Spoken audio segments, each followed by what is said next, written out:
반갑습니다. 이투스 수학여행 차윤입니다. 자, 정말 중요한 시험이 끝났죠. 2024학년도 수능을 위한 6월 평가원 모의고사.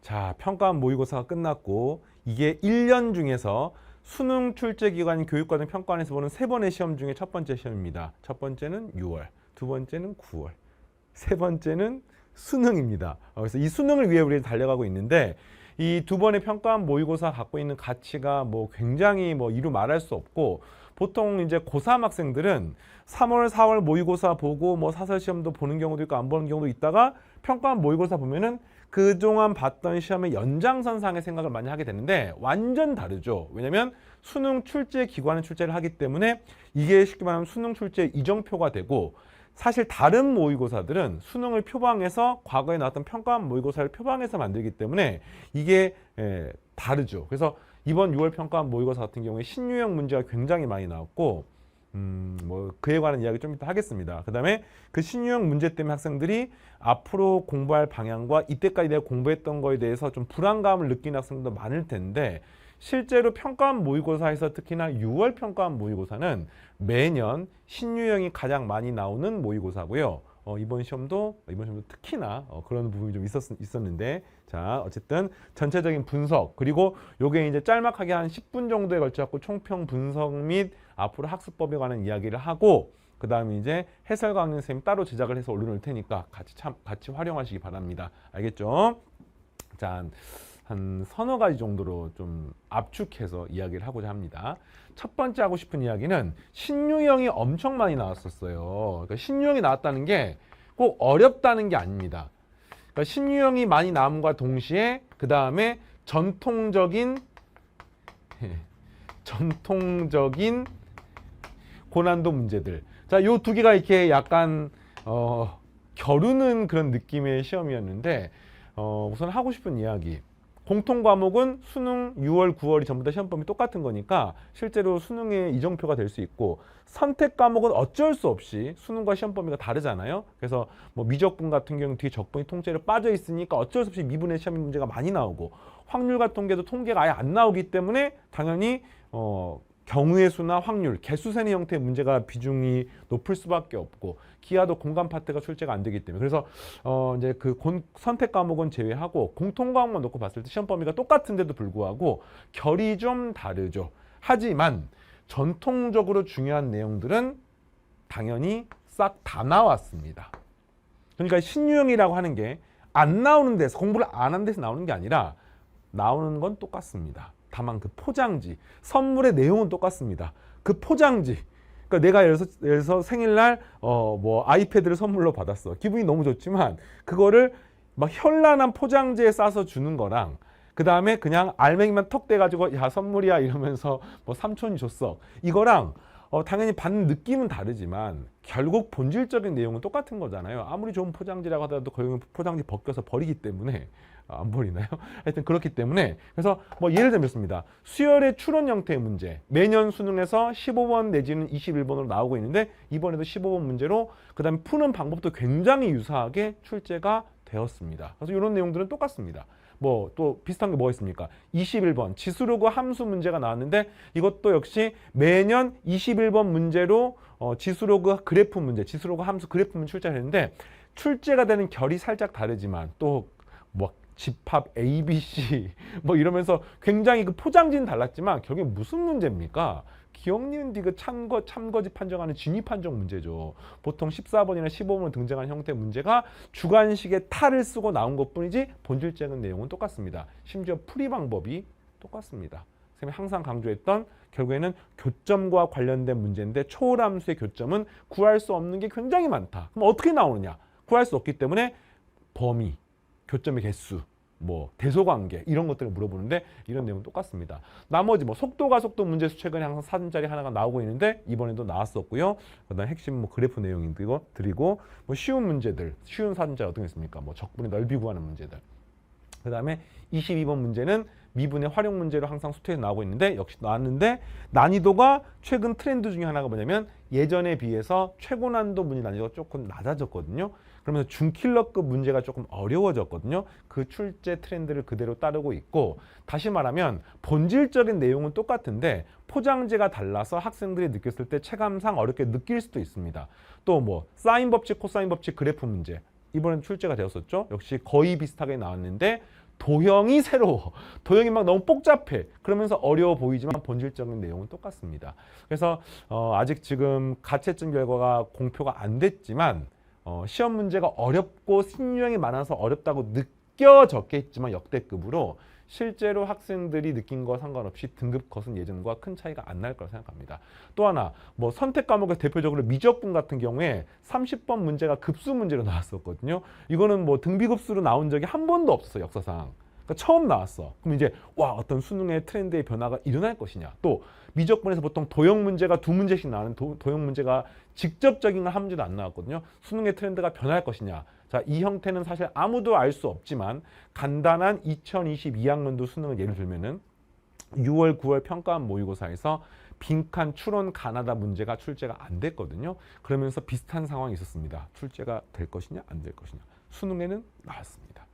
방금 말했던 도형 문제 두 개는 최근 몇 년 동안 한 번도 빠짐없이 평가원 모의고사 수능에서 다 출제됐기 때문에 설령 6월, 9월이 안 나온다고 하더라도 수능까지 무조건 최대한 열심히 공부해야 되는 주제이기 때문에 요런 걸 보고 이제 섣부르게 앞으로 뭘 할 것인지 말 것인지 옥석을 가려내지는 마시고 해야 될 거 전부 다 하시고, 어쨌든 신유형 문제가 많아서 학생들이 체감상, 특히나 중위권 학생들까지는 체감상 어렵게 느끼지 않았을까.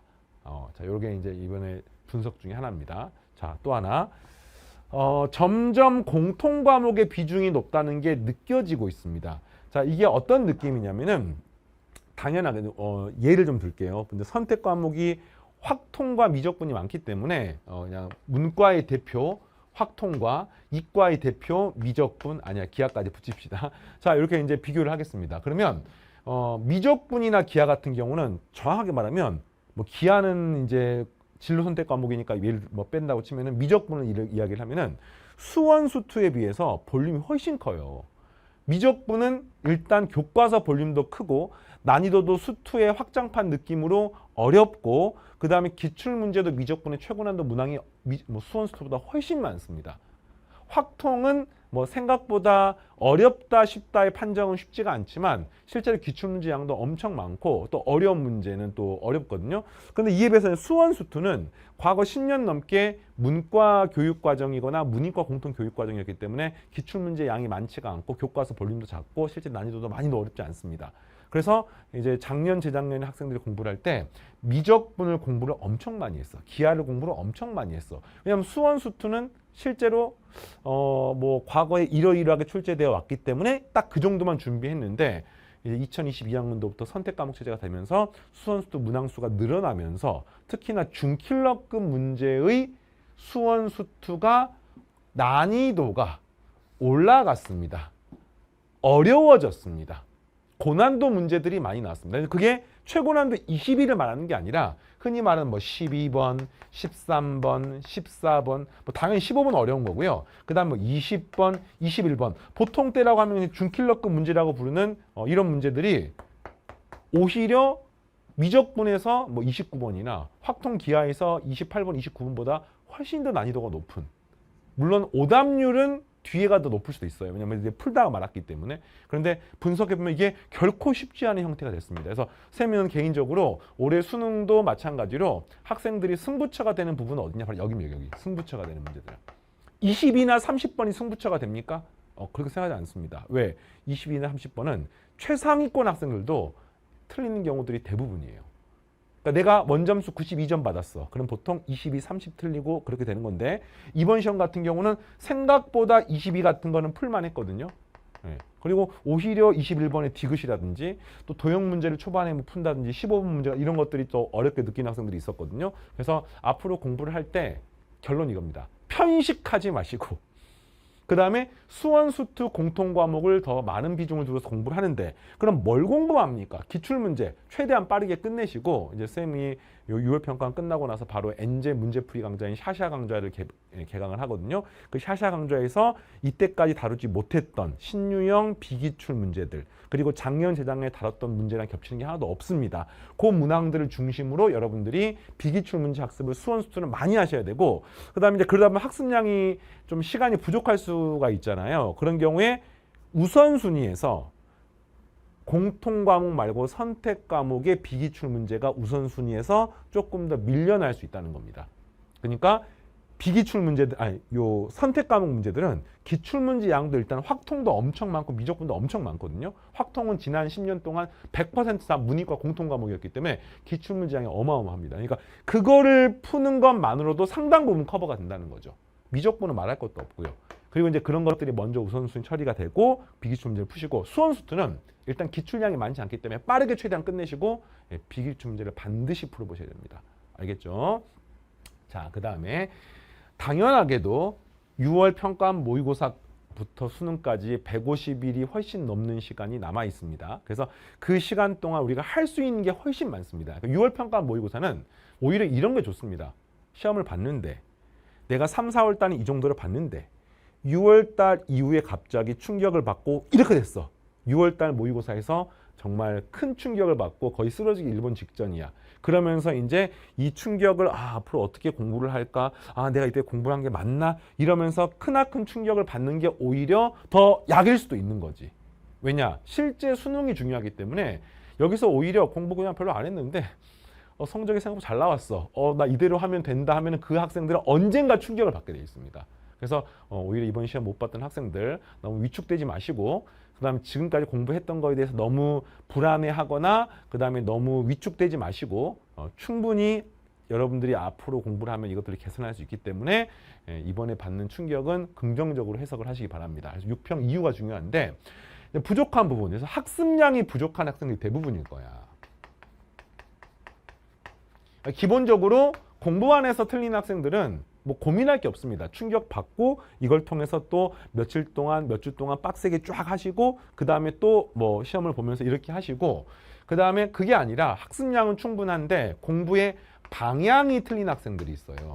예를 들어서 너무 개념만 공부하다 보니까 스스로 문제 푸는 게 등한시해서 실제 문제를 풀어보니까 문제들이 안 풀려. 평범한 문제를. 이런 학생들은 스스로 문제 푸는 시간을 많이 확보를 하셔야 되고, 그래서 선생님이 개념 강의의 볼륨이 엄청 크지 않는 이유가, 뭐 미적분 같은 경우에 뭐 50강씩 되지만 다른 강의 한 40강 이쪽 저쪽이거든요. 많이 크지 않은 이유가 뭐냐면 강의를 통해 배울 수 있는 거랑 스스로 문제를 풀면서 배울 수 있는 거랑 다릅니다. 강의를 듣고 설명을 듣고 그렇게 풀면 되는구나라고 해서 시험 보면은 못 풉니다. 왜 그렇습니까? 최근에 아까 말했지만 중킬러급 문제 난이도가 올라갔기 때문에 과거에 비해서 통합적, 복합적 사고들을 다면적으로 많이 해야 되는데 그거는 강의를 들어 채울 수 있는 게 아니거든요. 그래서 스스로 문제를 푸는, 특히나 기출 문제를 혼자서 많이 풀어보는 시간을 꼭 가지셔야 되고, 이 방향이 틀린 학생들은 학습 비중을 혼자 문제를 푸는 시간을 조금 더 많이 가져야 돼요. 아니, 훨씬 더 많이 가져야 돼. 알겠죠? 자, 그리고 이제 원점수 기준으로 80점 이상이 안착됐는데 거기서 점수가 안 오른 학생들은 아까 말했지만 수원수투 같은 경우에 비기출 엔제 문제들을 좀 많이 풀어보셔야 되는데, 여기서는 탄탄한 기출의 기반이 있는 상태에서 플러스 알파가 들어가야 돼요. 그래서 이런 것도 계속해서 이제 후수 강좌 및 후수 TCC를 통해 여러분과 함께 이야기를 하겠습니다. 자, 그 다음에 열심히 하는 것은 기본이라 그랬어요. 근데 그 열심히 하는 것이 기본이 안 된 학생들이 아마 훨씬 많을 거라 생각합니다. 흔히 말하는 뭐 슬럼프, 그 다음에 또 책상에 앉으면 항상 이것저것 하고 싶은 게 많지. 그렇지. 원래 쌤도 그랬었어요. 그냥 지금 열심히 강의하고 이럴 때에는 머릿속에 별 생각이 없어. 왜? 강의하고 학생을 점수 올리고 교재 만들고 문제풀이하고 여기만 딱 신경을 쓰는데, 선생님들 학창시절에 딱 앉아 공부하다 보면은 괜히 딴 생각이 나. 오늘 저녁에 급식 메뉴는 뭐지? 오늘 뭐 끝나고 나서 친구랑 뭐 하지? 이번 주말이 뭐지? 뭐 이런 생각이 드는 거야. 근데 그런 부분을 최소화시켜서 수능까지 걷지 말고 달립시다. 알겠죠? 자, 그래서 기출문제랑 샤샤, 특히나 샤샤 곧 오픈하는데 이와 관련된 영상들은 쌤이 TCC라든지 오리엔테이션 영상에서 앞으로 엔제 공부하는 방식이 작년과 조금 변화가 필요할 거라 생각을 해서 그에 대한 이야기를 자세하게 하겠습니다. 알겠죠? 자, 마지막 이야기하고, 여러분들은 혹시나 해설 강의나 문제풀이 오답정이 덜 했으면 요거 하시기 바랍니다. 자, 하고 싶은 이야기가 뭐냐면, 입시는 아무리 쉽건 아무리 어렵건 상대평가입니다. 그러니까 이번 시험이 신유형이고 어렵다고 느끼는 학생들이 있겠죠.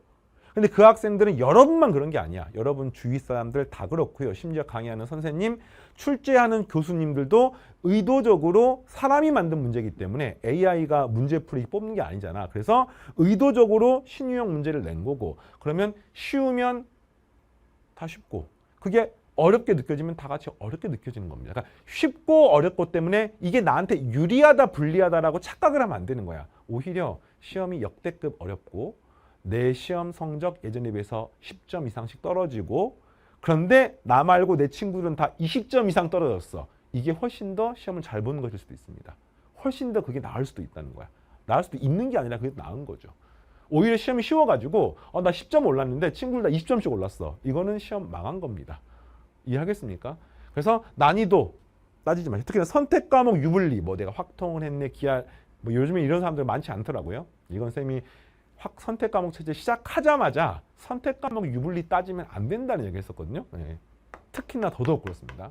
그리고 여러분이 할 수 있는 걸 매일 꾸준하게, 특히 양이 부족하지 않게, 방향성이 틀리지 않게, 그리고 시기별, 유형별, 수준별 여러분들이 공부하는 것들이 여러분에게 가장 도움이 될 수 있게 하시고, 이제 시험이 끝나고 나서 여러분이 쌤과 나누고 싶은 이야기, 특히나 쌤 강의 지금 쭉 따라오고 있는 학생들 있죠. 그 학생들 같은 경우에 질문 답변 게시판 같은 걸 통해 가지고 쌤한테 뭐 시험이 어땠고, 나는 잘 봤고 못 봤고, 또 수강 후기 같은 데다가 6월 평가는 이러이러했고, 이 강좌가 도움이 됐고, 이 강좌 뭐 이렇게 활용했고, 이런 것들을 남기시면은 쌤이 시즌별로 수강 후기라든지 이런 것들은 이제 요즘에 이벤트를 많이 하고 있거든요. 그래서 요 쌤이랑 같이 이야기를 나눴으면 좋겠고, 또 후수 강좌 열심히 따라가면서 중요한 건 뭡니까? 수능이 중요합니다. 수능까지 함께 달립시다. 알겠죠? 자, 쌤은 또 다른 강의에서 만나겠습니다. 마치겠습니다.